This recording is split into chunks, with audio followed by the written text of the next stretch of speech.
Assalamualaikum warahmatullahi wabarakatuh. Alhamdulillahilladzi farrada siyam wasilatan littaqwa. Wassalatu wassalamu ala nabiyil mustafa wa ala alihi wa sahbihi ahli sidqi wal wafa. Sahabat-sahabat sekalian yang dirahmati Allah subhanahu wa ta'ala, alhamdulillah wa syukru ala ni'amillah, kita sudah ke bulan Ramadan. Ini saya akan membahas satu tema yang insya Allah bermanfaat bagi ibu-ibu khususnya, yaitu 12 adab memasak dalam Islam. Materi sederhana memang, tapi jarang yang tahu. Jika diamalkan tentu masaknya akan jadi ibadah, akan sehat, lezat, bergizi, dan tentu riang gembira penuh syukur. Apa saja 12 adab memasak dalam Islam? Yang pertama, harus niat karena Allah, tulus, ikhlas. Satu, melayani suami, memberi asupan anak-anak, menguatkan diri dan keluarga untuk ibadah. Wabil khusus ya, dalam berbuka tentu ada niat untuk berbuka di bulan Ramadan yang penuh keberkahan. Yang nomor kedua, membaca bismillah. Jadi sebelum masak harus membaca bismillah. Kenapa? Karena di hadisnya kullu amrin dibalin la yubda'u bi bismillahirrahmanirrahim, bahwa akto, setiap amal baik yang tidak diawali dengan bismillah maka terputus. Maka tentu supaya tidak terputus amalnya, kita awali masak kita dengan baca bismillah. Yang nomor kedua, cuci tangan dan bersihkan barang atau bahan makanan dari najis dan kotoran. Al-Baqarah 222, innallaha yuhibbut tawabin wa yuhibbul mutatahhirin. Allah itu menyukai orang yang taubat dan menyukai orang-orang yang bersuci. Ya, untuk apa cuci tangan dan membersihkan bahan yang akan dimasak, hindari bakteri, untuk menghindari najis, menghindari kejorokan dan lain sebagainya. Yang nomor keempat, pastikan yang dimasaknya halal. Jelas ya, ayuhan nasu kulu mimma fil ardi halalan thayyiba. Al-Baqarah 168.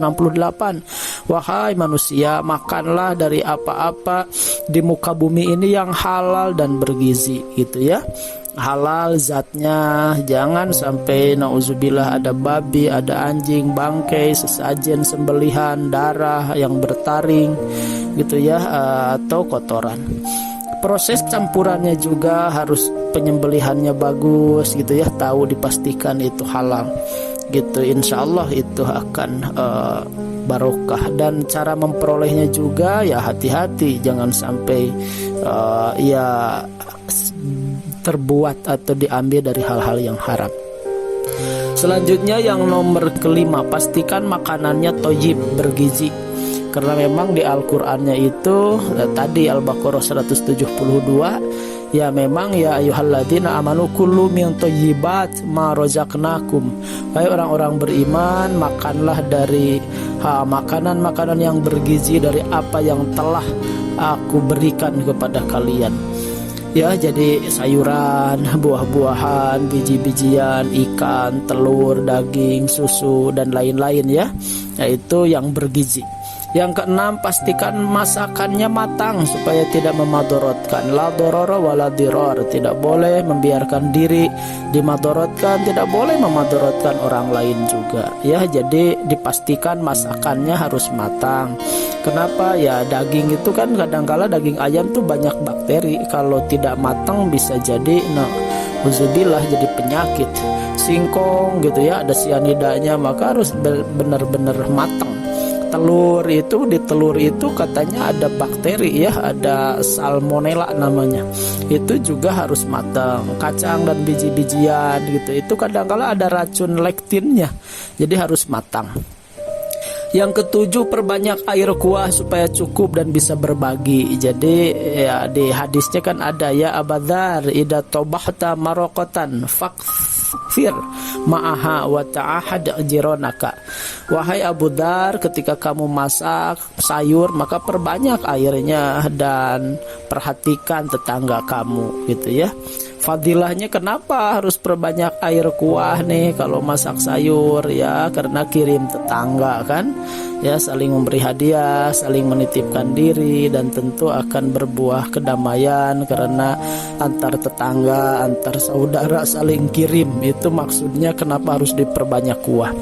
Yang kedelapan, baik sekali sambil zikir dan sholawatan. Fa idza qudiyatumus shalah fadhkurullaha qiyaman wa qu'udan wa 'ala junubihim. An-Nisa 103 gitu ya, bahwa kita itu di luar sholat maka berzikirlah dengan berdiri, duduk ya, dan di atas lambung, artinya sedang tidur, artinya dalam keadaan apapun perbanyak zikir ya, istighfar, lagi masak tuh sholawatan, tasbih dan lain-lain.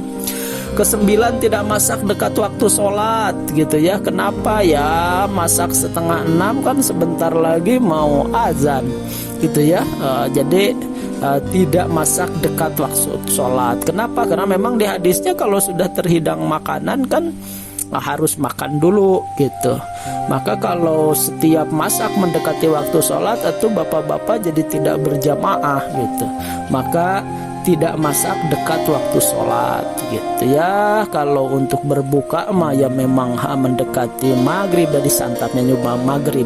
Tapi di luar saum memang hindari dekat ke waktu sholat, karena nanti tanggung pas matang pas waktu sholat gitu ya. Akhirnya sering sholatnya tidak berjamaah karena harus makan dulu.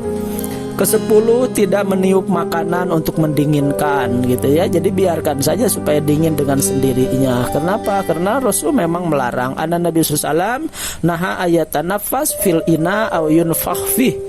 Jadi Nabi SAW melarang untuk bernapas di dalam wadah dan meniup ya makanan. Kenapa ya? Kotor dari makanan itu oleh air liur, bakteri, virus kadangkala dari tiupan kita, dan tentu kesannya tidak sabar ya. Jadi tidak meniup makanan. Ke-11, tidak menghidangkan di wadah emas dan perak. La tasrobu fi aniyati dzahab wal fiddah wa la ta'kulu fi sahifiha.